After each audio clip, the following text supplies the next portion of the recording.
Hey, look who's here. We're normally sitting over on the couch there. I know. It's all lonely over there because you have things to do. Grandparents have a lot they can teach their grandkids, and today with the go-to grandma, Kathy Buckworth, diving into money matters, because this is something, I think it is changing, but it was never talked about in schools. It is financial literacy, and now in Ontario, high school students actually have to take a financial literacy exam to graduate, which is a great move. I haven't seen the exam. I hope it's appropriate. They're working it into the curriculum from grades 4 to 12, which is also amazing. So kids can really learn about finances, hopefully in taxes and bank accounts and credit cards, etc. I'm talking today about the grandparents' role in this, because we can say something to our grandkids as well. There's nothing grandma likes better than handing a kid, like, go to the store, right? Get something. But I was going to like handing them money, because a lot of kids don't even know money. That was my point. So I was going to say, there's 3 components I want to talk to you about today. I'm calling them the ABCs, arithmetic or math. You have to know math to understand money. So teaching your kids some basic math skills, and then we're going to talk about buying and the cost of things. Okay. So math skills, I love this cute little, it's a cash register, but it's actually a calculator as well. Look at Tim, there's money in there. So you can actually, isn't that fun? So you can actually add up numbers here like a real calculator and figure out the change, etc. And he took the 5 cents.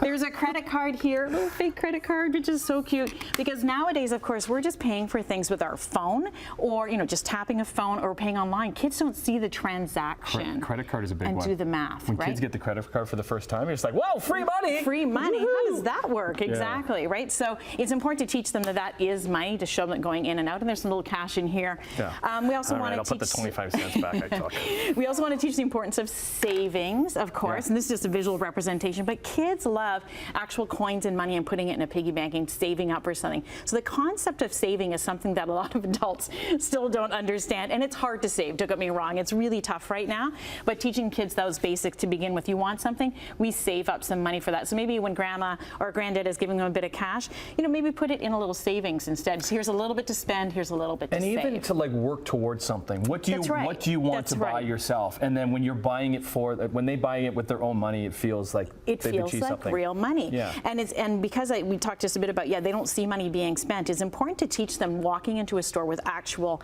cash. This is fake cash, I'm sorry, Tim. But anyway, this is fake cash, and these are fake coins. Look, pennies. How old is this game? Anyway, this is a currency exchange, which is sort of fun. It's a math game. Yay, math games. So you can do, 5 pennies equals a nickel, 5 nickels, a quarter, etc. You can ask them to add them up, make change with them. Just something that gives them physically tangible money in their hands. And my 3- and 4-year-old grandsons are now walking into the ice cream store with their money and buying their own ice cream, which is not only the cutest thing ever, of course, but it's also they're seeing that there's money, and where does it come from? Are they walking in with this brown one that Grandma gave them? Bill? I wanted to touch a little bit on allowance, because I don't think that grandparents have a role in allowance. That's a parenting decision, and parents will make that decision to pay their kids for chores or not pay their kids for chores. What did you guys do with your kids? We paid allowance. Allowance. My philosophy being that, of course they had to contribute to household things. They did chores, but the allowance wasn't tied to chores. The allowance was the only way they had of making money. How's that? So mow the lawn. That was like an extra chore. You could get money for that. So different things that we'd ask them out of the ordinary to get money for. But that's a good, because if like everything you do, you get something for, then they're always expecting something for doing just something, they're making their bed. Exactly right. But I also wanted to make the point that here's how the real world works. If you work, you get paid, and if you get paid, you have money, and you can save up and you can buy things. When kids are 10 or 12, they really can't get a part-time job, and even when they're older, it can be hard for them because they're in sports, etc. So if you can find a way to kind of get them to understand that buying a video game or that cool pair of sneakers costs them, like, you got to shovel the driveway 4 times, I'm all for that. So, but again, that was my kids. It's not for the grandparents, I don't think, to get involved in that and to support whatever. My role is always, Tim, they are the parents, you are the grandparents. Right. So if the parents don't want you to hand them a $5 bill every time you go to a store, don't do it. Right. But you can still talk to your grandkids about money and how it works. Slip it to them. Just slip it to them, and you buy them the ice cream. Exactly. But again, it's one of those things that we can do on a day-to-day basis. You can use cash yourself in front of your grandkids, or if you're using your phone, you can tell them exactly what you're paying for.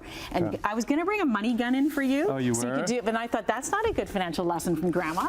Shooting money around the studio. Well. You know that we're going to be doing this, right? You can do it. Can I close this way? All right, thanks, Chris. Hey!